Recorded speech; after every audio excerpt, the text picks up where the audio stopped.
Série de mensagens sobre o livro de Neemias, e hoje eu quero falar com vocês, dando continuidade à nossa série de mensagens, eu quero falar sobre a reconstrução da nossa identidade. A reconstrução da nossa identidade. Eu queria convidar você a abrir comigo a tua Bíblia em Neemias capítulo 2.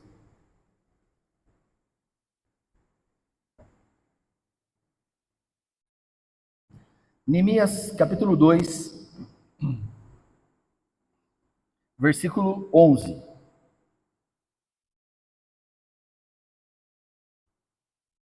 Neemias 2, versículo 11. A palavra do Senhor, ela diz assim: Então cheguei a Jerusalém depois de esperar 3 dias. Me levantei à noite, junto com os poucos homens que estavam comigo. Não declarei a ninguém o que o meu Deus havia posto no meu coração para eu fazer em Jerusalém. Não havia comigo animal algum, a não ser o que eu montava. De noite, saí pelo portão do vale, em direção à fonte do dragão e ao portão do monturo, e inspecionei as muralhas de Jerusalém, que estavam em ruínas e cujos portões tinham sido destruídos pelo fogo. Passei ao portão da fonte e ao tanque do rei, mas não havia lugar por onde o animal que eu montava pudesse passar. Subi à noite pelo vale, sempre inspecionando as muralhas. Voltei e entrei pelo portão do vale e fui para casa. Os magistrados não sabiam aonde eu tinha ido e nem o que eu tinha feito, pois até ali eu não havia declarado coisa alguma, nem aos judeus, nem aos sacerdotes, nem aos nobres e nem aos magistrados, nem aos demais que iriam fazer a obra. Então eu lhes disse: Vocês estão vendo a miséria em que nós estamos? Jerusalém em ruínas, os portões destruídos pelo fogo. Venham, vamos reconstruir as muralhas de Jerusalém, para nos livrarmos desta vergonha. Eu lhes declarei como a mão bondosa do meu Deus havia estado sobre mim, e também as palavras que o rei me havia falado. Então disseram: Vamos nos preparar e começar a reconstrução. Então se prepararam para fazer esta boa obra.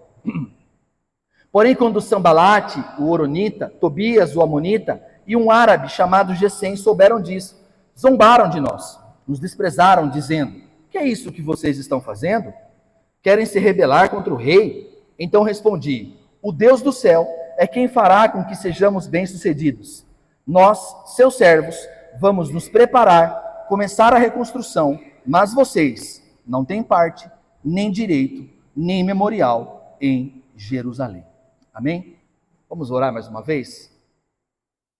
Meu Pai, eu quero pedir ao Senhor, ó Deus, nesse momento especial que nós estamos diante da Tua Palavra, pedir, Pai, que o Senhor venha de encontro com as nossas necessidades, ó Deus.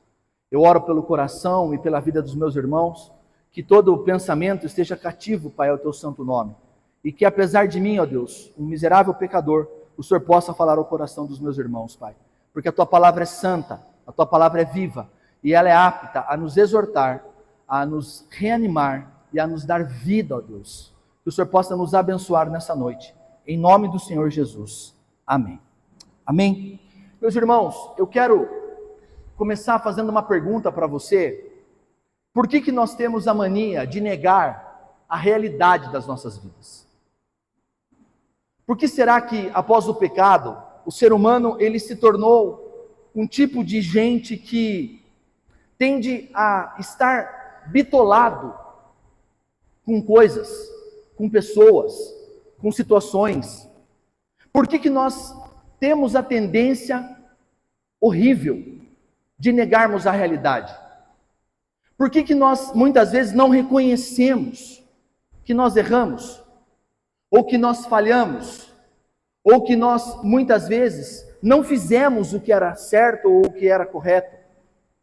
Por que a nação de Israel, ela não reconhecia que eles estavam em ruínas?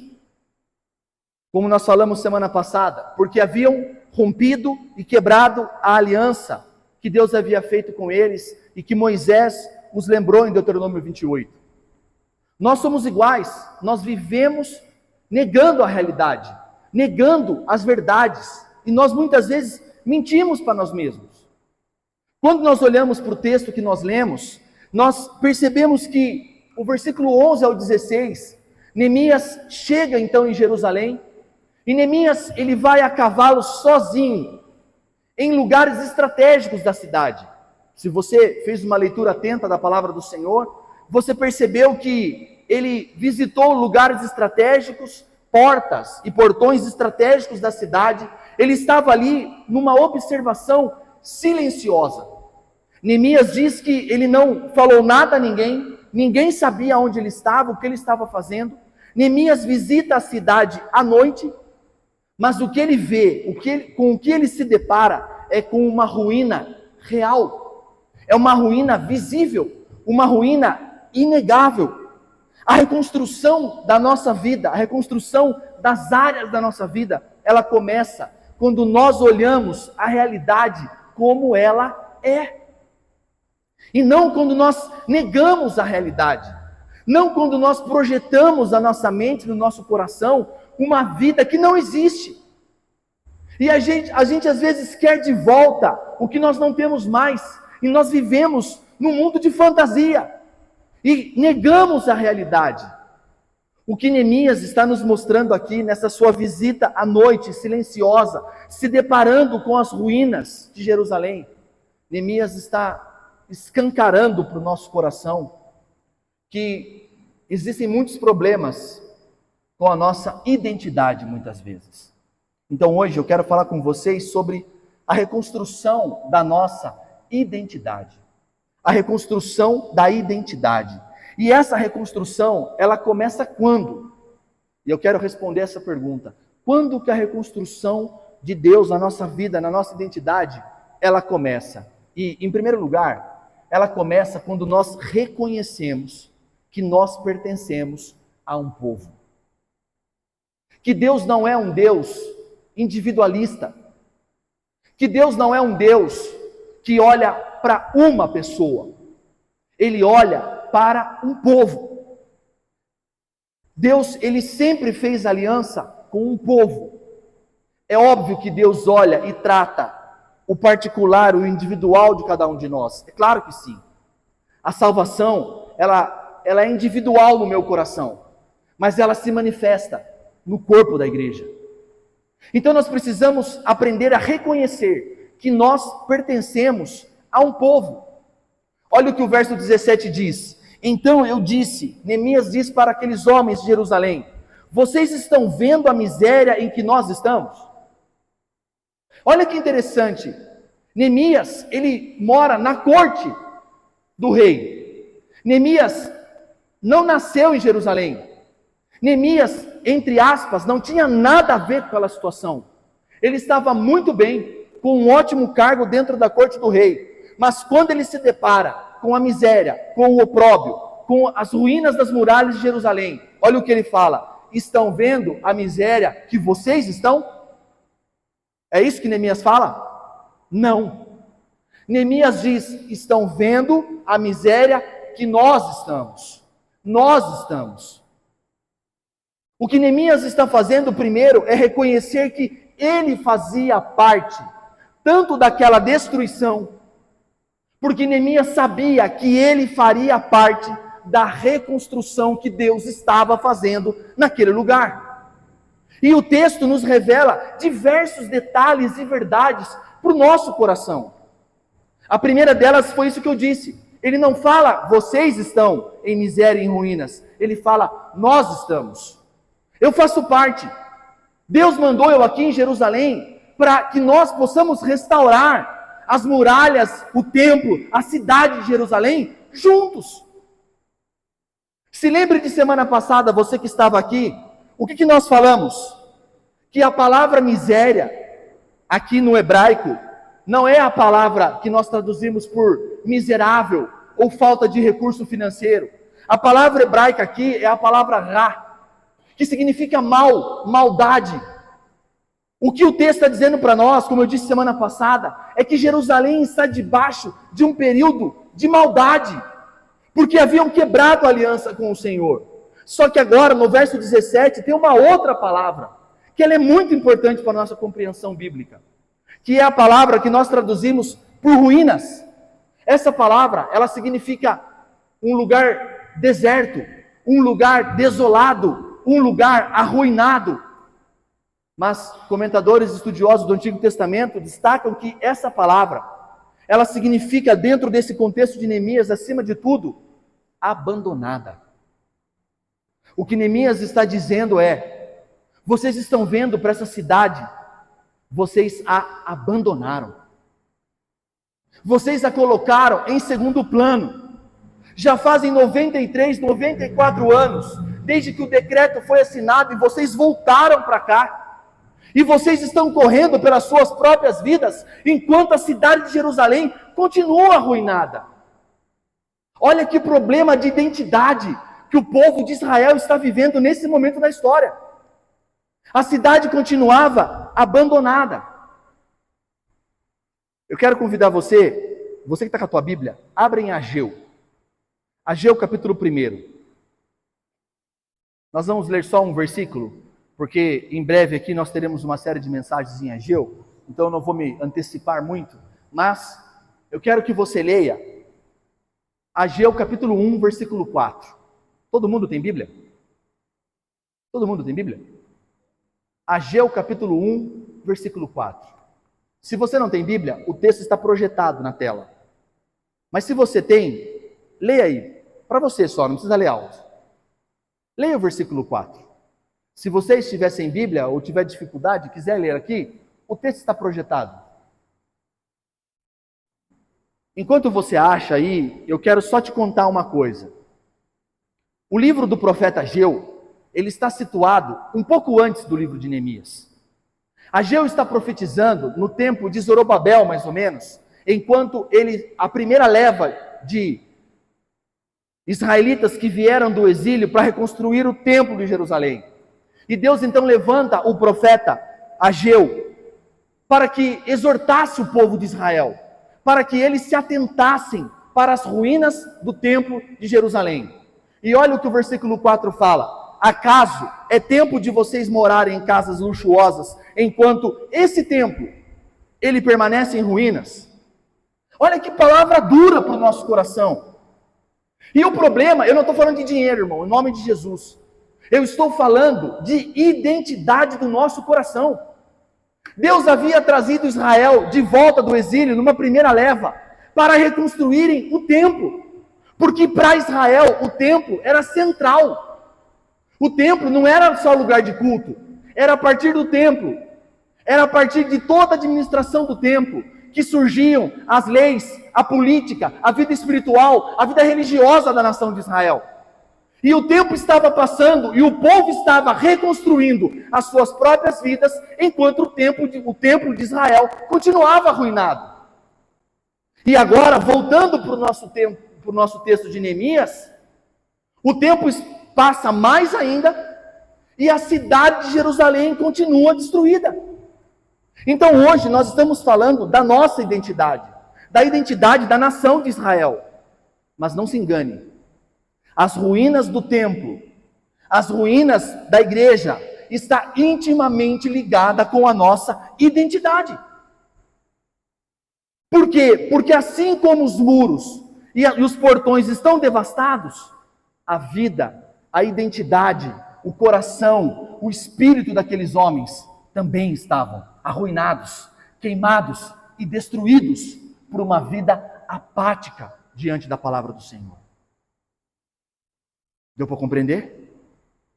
Olha como isso é muito sério. Neemias está dizendo que a vergonha, a palavra opróbrio quer dizer vergonha, a vergonha de Jerusalém, ela passa por uma consequência do abandono do povo de Israel, dessa desolação, dessa ruína, desse abandono. O povo vive há anos naquela ruína. Como eu disse semana passada, os estudiosos falam que mais ou menos 93, 94 anos, e eles se acostumaram com a ruína. Você se lembra que eu terminei o sermão da semana passada fazendo essa pergunta? Quais ruínas da nossa vida, do nosso coração, áreas da nossa vida, nós já nos acostumamos e já aprendemos a viver assim mesmo? O que para nós é normal, mas quando Deus olha para você, ele fala, isso é ruína, isso não é normal. Existem diversas áreas da nossa vida que nós podemos esconder e camuflar, mas que continuam arruinadas diante do Senhor. Quando Deus mandou Neemias para Jerusalém, o que ele encontrou era um povo sem identidade, um povo que não amava Jerusalém, um povo que não amava Sião, um povo que não amava o templo do Senhor. Mas Neemias, ele estava ali para restaurar a identidade do povo de Deus. O verdadeiro problema então, meus irmãos, por isso que eu falei, a conversa não é sobre dinheiro, é sobre a nossa identidade. O problema não era dinheiro para reconstruir os muros. Aqui no tempo de Ageu, não era sobre dinheiro, era sobre disposição, era sobre amor por Jerusalém, é sobre a vida espiritual, é nós normalizarmos uma vida de mediocridade diante do Senhor. O que Deus está oferecendo para esse povo é uma restauração da identidade, é uma retirada da vergonha, é uma retomada da vocação de cada um. Todos nós aqui somos vocacionados a alguma coisa. E isso aparece quando Neemias diz: deixemos de ser opróbrio, deixemos de ser envergonhados, deixemos de fazer com que o nome de Deus seja envergonhado, porque como nós falamos aqui semana passada, enquanto Jerusalém estivesse destruída, o nome de Yahvé continuaria sendo envergonhado diante das nações. Então, meus irmãos, Deus não estava reconstruindo apenas uma cidade, Ele estava curando a memória de um povo, estava curando a espiritualidade de um povo que havia morrido pela sua estadia na Babilônia. E eu quero te fazer uma pergunta: quantas coisas você acha que eu e você esquecemos durante a nossa caminhada? Quantas coisas você fazia e que hoje talvez nós esquecemos, ou talvez nós não fazemos mais? Quantas práticas eu e você deixamos de lado? Leitura da palavra, jejum, oração, a nossa fidelidade ao Senhor, a nossa generosidade. Essas são as verdadeiras resoluções para o novo ano. Essas são as verdadeiras resoluções para o novo ano, porque isso tem a ver com a minha identidade. Mas a reconstrução da identidade, ela começa quando? Em segundo lugar, quando nós reconhecemos a ação graciosa de Deus. Olha que interessante isso. O verso 18 diz assim: então, o Neemias dizendo: eu declarei para os homens de Jerusalém, no caso, como a boa mão, ou como a mão bondosa do meu Deus havia estado sobre mim, e também as palavras que o rei me havia falado.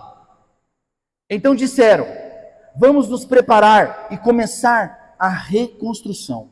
Então se prepararam para fazer a boa obra. Olha que interessante. Neemias agora, ele chega para aquele povo sem identidade, aquele povo machucado, aquele povo que havia sido abandonado por anos, aquele povo acostumado a viver nas ruínas. E ele diz para eles assim: é Deus que está trabalhando, não somos nós. É Deus que está fazendo, não sou eu. Neemias está dizendo que foi Deus quem trabalhou em favor da vinda dele para Jerusalém. Não é isso que ele fala ali? Olha o que ele diz no começo do versículo: eu lhes declarei como a mão bondosa do meu Deus estava sobre mim, ou havia estado sobre mim, e também as palavras que o rei havia me falado. A nossa identidade, ela começa a ser restaurada quando nós entendemos que Deus está trabalhando na nossa vida, e que Deus quer trabalhar através da nossa vida. Olha o que o texto fala para mim e para você, meus irmãos. Quando Neemias fala para o povo: foi Deus quem fez tudo isso, foi Deus quem me tirou lá da corte de Suzã e me trouxe para cá. Olha a resposta do povo: vamos nos preparar e começar a reconstrução. Quando ele declara que Deus estava trabalhando, o povo compreende, não é obra de homens, é uma obra que Deus quer fazer. Então, o se preparar, quando o povo diz, vamos nos preparar e começar a trabalhar, o se preparar é dentro de nós. O se preparar é a nossa oração, é o nosso jejum, é o nosso clamor, como foi ensinado hoje pela manhã aqui, é a nossa comunhão, é a nossa unidade, é o nosso amor um pelo outro, é a nossa caminhada junto, é o nosso reconhecimento de que eu e você dependemos do Senhor, e que precisamos que Ele intervenha nas nossas vidas. Mas o começar, meus irmãos, o começar a obra, é dar passos na direção de uma identidade restaurada. De uma identidade restaurada. Eu já li esse texto aqui com vocês, há um tempo atrás, na nossa série de Tito, mas eu quero ler novamente. Tim Keller diz o seguinte: se você estiver construindo a sua identidade com base no fato de que alguém me ama, ou se você falar assim, não, eu sou feliz porque tal pessoa me ama, ou você fala, não, porque eu tenho uma boa carreira. Olha o que o Keller fala. E algo der errado, ou algo comece a dar errado, o relacionamento, o emprego, você ficará sem chão. Sentirá como se não tivesse uma identidade. E ele termina dizendo, você está vendo como Jesus é radical? Por que ele diz isso? Porque Jesus, Ele nos pede para abandonar todas as nossas certezas e depositá-las aos pés dele. Por que você acha que ele disse para o jovem rico? Você precisa cumprir a lei. Eu cumpro. Eu faço. Tudo bem então. Pega tudo que você tem e vende, dá aos pobres e me segue. Porque Jesus, Ele deseja que eu e você tenhamos a nossa confiança 100% depositada nele. 100% depositada nele. E muitos de nós confiamos na nossa carreira, no nosso salário, nas pessoas que nos amam, nas pessoas que estão ao nosso lado. E está tudo bem, não tem problema você ter pessoas que te amam, você ter uma boa carreira, você ter um bom emprego, e nós oramos para que você tenha e que você seja abençoado cada vez mais. Mas a nossa confiança última precisa estar no fato de que Jesus morreu por mim e por você, e de que nós já estamos salvos em Cristo Jesus. Porque eu disse que essa conversa é sobre identidade? Porque é um convite da graça para mim e para você hoje, para deixarmos de depender da validação dos outros. Por que você se importa tanto com a opinião das pessoas? Não responda para mim, responda para você.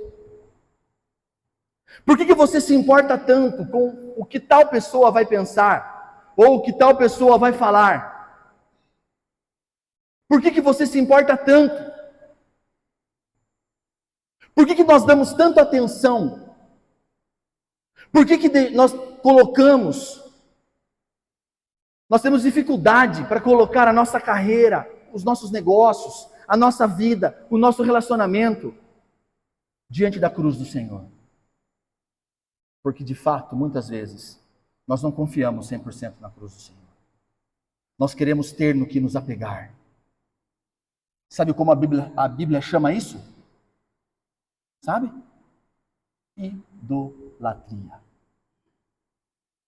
Qualquer coisa que eu me apegue mais do que ao meu Senhor, eu transformei isso num ídolo. Qualquer coisa, qualquer pessoa.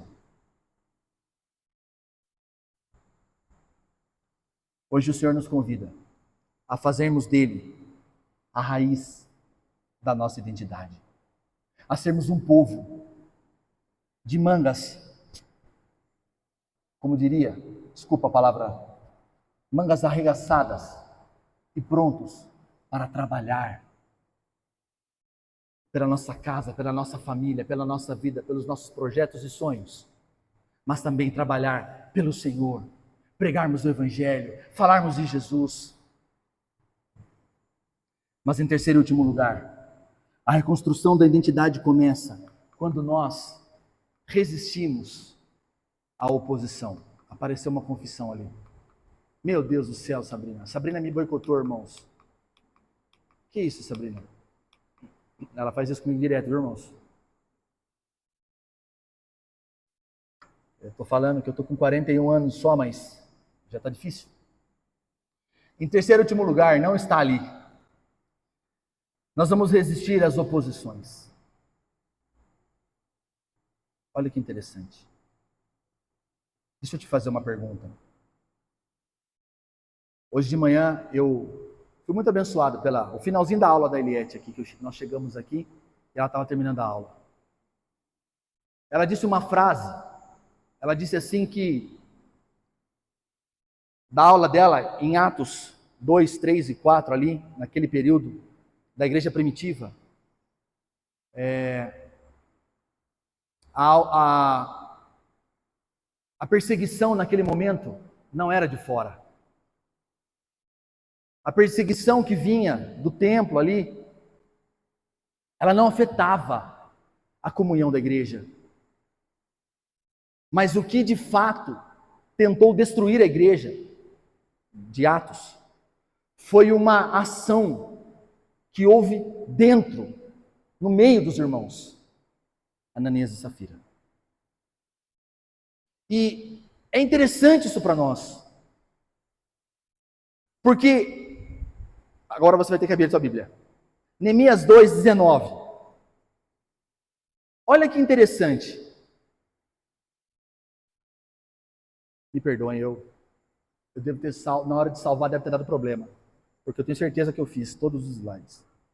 Neemias 2:19 e 20. Está aberta a tua palavra aí? Se você quiser projetar, Sabrina, pode projetar. Neemias 2, versículo 19. Tem irmãos que têm dificuldade para enxergar? Vamos esperar só, irmãos. Enquanto isso, eu tomo uma água.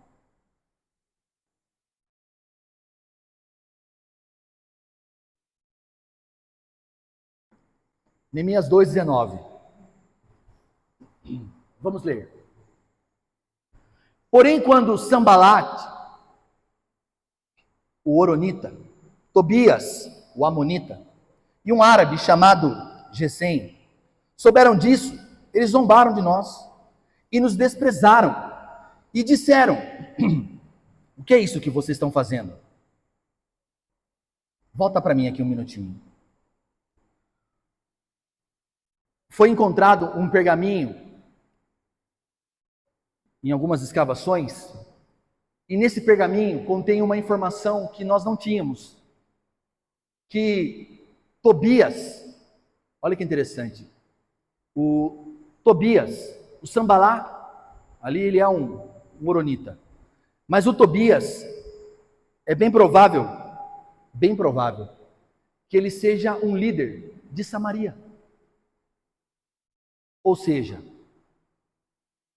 ele está dentro.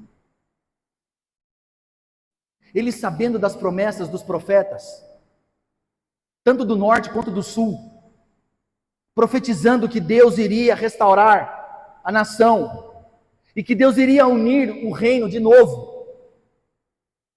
O que esse homem deveria fazer aqui? Vocês vão trabalhar? Vocês vão reconstruir? Nós vamos te ajudar. Imagine se o norte se une com o sul e eles restauram então o reinado de Jerusalém. Mas eles não fazem isso. O que eles fazem? Eles levantam oposição de dentro. E eles intimam o povo, intimam Neemias, dizendo: o que vocês estão querendo fazer? Quem vocês pensam que são? Mas olha a resposta de Neemias, versículo 20. Está projetado? Então respondi. Neemias respondeu: o Deus dos céus. Não sou. Neemias diz assim: olha, não sou eu. Ô João, não é você, cara, você não consegue. Não sou eu, não é o Caio não consegue. Não somos nós. Olha a resposta de Neemias para os seus opositores: o Deus dos céus é quem fará com que sejamos bem-sucedidos. Nós, João, nós, servos, vamos nos preparar e começar a reconstrução. Mas vocês, que se levantam não tem direito em nem memorial em Jerusalém. O texto nos traz então uma outra lição, que nesse processo, aonde brota no nosso coração o inconformismo, que faz com que Neemias seja retirado lá de Suzã, que viaje 3 ou 4 meses para chegar até Jerusalém, e está ali agora, à noite, sondando a cidade, planejando, trabalhando dia e noite pela cidade. Esse processo nasce de um inconformismo, de amor por Jerusalém, de amor pelo Senhor. Sabe, irmãos, o texto me ensina muitas coisas aqui. Eu estou terminando já. Ele me ensina que muitos vão se levantar. O texto está dizendo isso, não está? Está ou não? Está. Mas o texto também me ensina que uma identidade restaurada, alicerçada no Senhor, tende, pela graça do Senhor, tende a resistir às oposições. E perceba, na quarta-feira passada, aqui no nosso estudo de Esther, foi feita uma pergunta, e nós voltamos lá em Daniel, naquela batalha de Daniel, que Daniel está jejuando por 21 dias, lembra desse texto? Que o anjo tem aquela batalha contra os reis da Pérsia, os principados da Pérsia, e aí o anjo Miguel está brigando, e a resposta, enfim, não é disso que o texto está falando. Posso ser claro com você? O texto não está falando de coisas espirituais, tá? Tá ou não? Não. O texto não está falando de demônio. O texto está falando de quem? De pessoas. Estão me entendendo o que eu estou falando ou não? E aí, eu fiquei pensando sobre isso e orando sobre isso durante a semana, e eu queria fazer algumas aplicações para o nosso coração. Quando você olha para as áreas da tua vida, que eu espero que durante essas nossas conversas de Neemias, o Espírito Santo possa te despertar, para que você possa compreender as áreas que você precisa reconstruir da sua vida. Eu quero te dizer uma coisa. Ao você perceber, e você colocar essa área da tua vida, a sua vida diante do Senhor, para o Senhor restaurar, tenha uma primeira certeza. Opositores vão se levantar. É fato. E eu fiquei pensando sobre isso, e muitos têm interesse com o sofrimento dos outros. Não tem? Todo mundo aqui já foi jovem, irmãos. Eu sei que tem bastante gente aqui que está casado há 30, 40, 50 anos. Alguns jovens também estão aqui. Mas os que são mais velhos, já foram jovens um dia, fala a verdade, vai, vamos dar risada um pouco, só um minutinho. Quando você era jovem, se você teve um namorico, seu PP não teve. Porque se ele falar que teve, a irmã Mira já dá uma cotovelada nele. Mas vamos supor, quando termina o namorico, você deseja o que para o outro? Você não deseja coisas boas. Estou brincando aqui, tá, irmãos? Só para vocês entenderem o que eu quero dizer. Geralmente, as pessoas opositoras, elas se alimentam com a nossa dificuldade.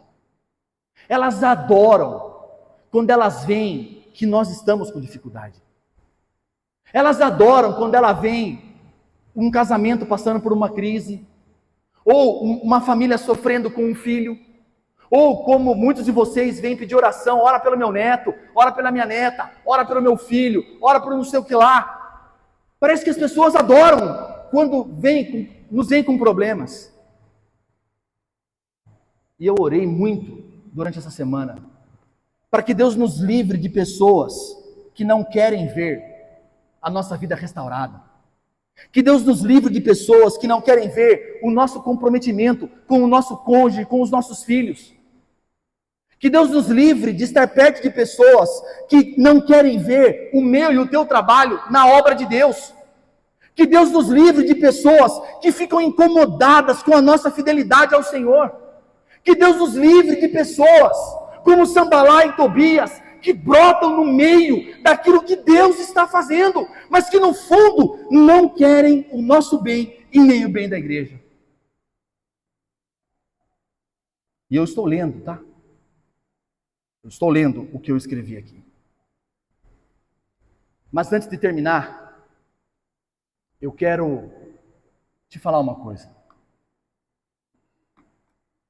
Neemias vai falhar. Neemias vai falhar, irmão. Como eu e você falhamos. Eu vou falhar. Você vai falhar. Neemias falhou. Mas teve um que quando encarnou em uma cidade totalmente destruída, que quando ele nasceu não havia nenhum lugar para ele nascer. Ele nasceu numa manjedoura, porque não havia hospedagem para ele. Ele não vai falhar. Ele não falhou. Não foi? E Paulo diz que ele foi tentado, como nós fomos, mas ele não falhou. Ele também nasceu e encarnou em um cenário de ruína, no meio de corações arruinados da humanidade. Ele encarna, ele vive, ele morre pela minha e pela tua miséria, para que eu e você, uma vez salvos pela graça, deixemos de ser opróbrios e tenhamos os nossos muros, nossos portões, a nossa casa restaurada. Mas ele não morreu e ficou por isso mesmo. Ao terceiro dia ele ressuscitou, e porque ele ressuscitou, ele nos convida a uma vida de ressurreição, a uma vida de generosidade, de amor ao próximo, de serviço ao próximo, de se dedicar ao Senhor, se dedicar à esposa, se dedicar ao marido, se dedicar aos filhos, se dedicar à empresa que você trabalha, se dedicar a tudo o que você quiser. E eu termino com uma frase que era para estar projetada aqui. Uma frase minha que o Senhor me fez escrever. Cristo redefine nossa identidade e nos chama a partir daquilo que Ele já começou a fazer. Não é sobre construir muros. Não é. Repito, não é sobre reconstrução de muros. Não é sobre as paredes que nós faremos aqui. Não é sobre a adaptação que nós faremos na igreja para as pessoas com idade avançada que temos no nosso meio. Não é sobre os muros. É sobre um Deus que reconstrói pessoas. É esse Jesus que nós servimos. Amém? O Evangelho é a nossa esperança. Nós servimos um Deus que reconstrói pessoas. Nunca foi sobre o muro. Nunca foi sobre as pedras do templo de Jerusalém. Sempre foi um Deus que reconstrói pessoas. Amém, meu irmão? Que Deus te abençoe. Que Deus nos abençoe. Amém? Você consegue se colocar em pé mais uma vez? Eu quero fazer uma oração com você.